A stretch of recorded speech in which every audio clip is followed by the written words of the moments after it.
Bonjour. Alors dans cette vidéo avec mes nouvelles lunettes de combattant contre la myopie et l'astigmatie, je voulais vous faire une petite vidéo qui parle d'un sujet que je ne connais pas encore, que je vais trouver dans la vidéo. Alors qu'est-ce que je voulais dire? Eh bien, rien de spécial, parce que j'ai rien à dire. En fait, je suis une personne qui peut parler indéfiniment sans avoir rien à dire. Et c'est une qualité en soi de pouvoir tchatcher à l'infini, sachant qu'on n'a strictement rien à apporter dans la vidéo. Ça veut dire qu'en fait, on est capable de tourner autour du pot sans délivrer de contenu, tout en continuant à parler. Je trouve ça magique. Ça veut dire qu'en fait, on peut continuer à parler indéfiniment sans avoir à prévoir le contenu qu'on a informé à nos abonnés. Et ça, c'est magique. Donc, ce qu'il faut comprendre, c'est que j'ai acheté des lunettes. Et avec ces lunettes, je suis censé voir beaucoup plus net de loin et même de près grâce à ma correction d'astigmatie et de myopie.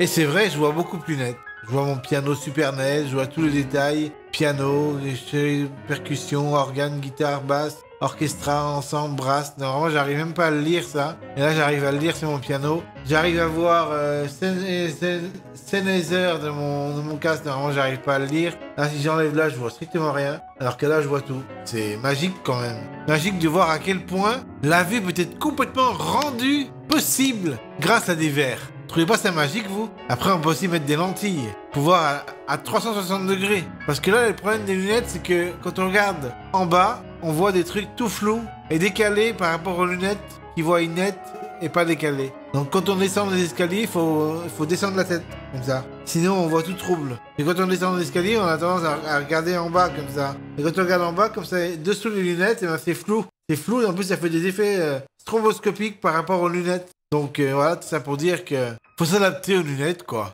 Et à cause du fait que les lunettes ne voient que de manière plate, parce qu'il n'y a pas de truc 3D tridimensionnel autour de mes yeux, il faudrait des lunettes qui soient en relief, qui contournent les yeux pour pouvoir voir à 360 degrés sans lentilles. Mais moi, je supporte pas les lentilles parce que pour les mettre, il faut se brûler les yeux et tout. J'aime pas. J'ai jamais essayé, mais je sais que j'aime pas. Ah, c'est bizarre, hein. Mais voilà. Maintenant, parlons d'autre chose.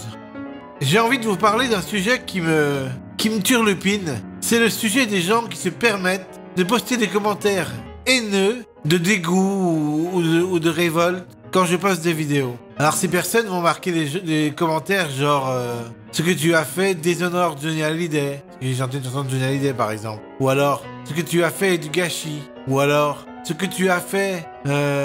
Attends, je vois le mur en 3D là, c'est bizarre. Ah non, ça va, c'est des lunettes, c'est logique. Ce que tu as fait, c'est un bordel infâme. Bref, ils me disent des choses pour me faire comprendre, pour bien me faire comprendre qu'il faudrait que je supprime la vidéo pour pas qu'ils aient à dire ce genre de conneries. Mais moi, je m'en fous de leurs commentaires. C'est ça qu'ils ont pas l'air de comprendre. J'en ai rien à foutre. En fait, leurs commentaires, ils me passent par les trous du nez. Et moi, je me mouche et je le mets dans mon mouchoir. Et je le jette à la poubelle. Le commentaire, il me sert à rien, moi. C'est pas un truc qui me permet d'avancer.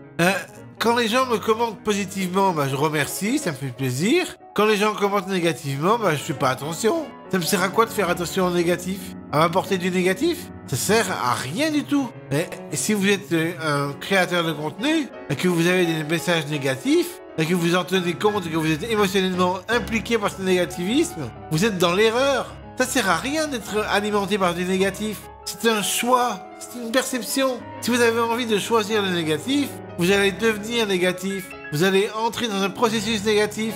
Ça sert à quoi? Faut choisir le positif. Donc quand vous aurez des messages négatifs, vous les supprimez, vous les bloquez, vous les signalez. Vous arrêtez de vous plaindre parce qu'on vous poste des messages négatifs. Ça sert à rien. La plainte sert à rien. Moi, c'est ce que j'ai remarqué au fil du temps. Parce que au début, quand j'avais des messages négatifs, ça me déprimait, moi. J'étais impacté par ça. Je me disais, mais pourquoi les gens sont comme ça? Pourquoi ils me veulent du mal? Qu'est-ce que j'ai fait de mal? Et je me remettais en question en permanence. Je me disais, mais si ce que je faisais était nul finalement. Mais ça, c'est des conneries. Ça sert à quoi? De se laisser emporter dans une spirale négative par des commentaires qui sont faits pour vous détruire. Ils servent à rien d'autre, les commentaires négatifs. C'est pas des commentaires qui sont faits pour vous faire avancer. Au contraire, c'est des commentaires qui sont faits pour vous faire bloquer ou même reculer. Ils servent à rien. Alors c'est pas des commentaires que vous devez prendre en compte. moi je les prends pas en compte. Quand j'ai des commentaires négatifs qui sont là juste pour me miner mon moral, je les supprime. Je ne réponds même plus à ces commentaires parce que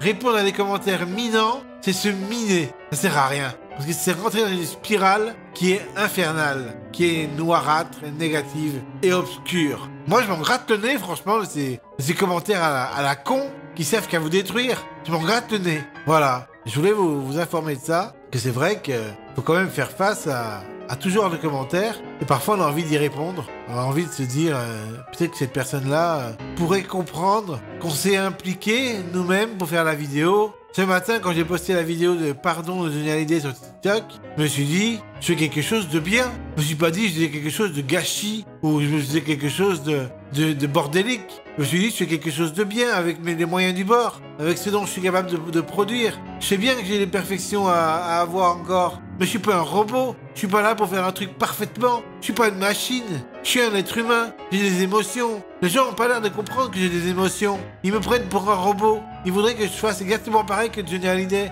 Mais je suis pas Johnny Hallyday, moi je suis David. David, fils de Momon. Tout simplement. Faudrait quand même grand temps que les gens comprennent ce genre d'aspect. C'est que je suis un artiste et je fais des choses de manière perfectible. Mais je ne suis pas parfait. Alors, je ne me plains pas quand on me dit que je suis pas parfait. Mais c'est même pas qu'on me dit que je suis pas parfait, on me dit que je suis nul. Ça sert à rien. Parce que être nul, ça veut dire qu'on fait rien du tout. Or, je fais des choses. Donc, je suis pas nul. C'est logique ce que je dis. Et pourtant, peu de gens le comprennent. Voilà. J'ai poussé mon coup de gueule, je vous ai parlé de mes lunettes. Sur ce, je vous laisse, bye et bonne journée à tous et à toutes. Salut.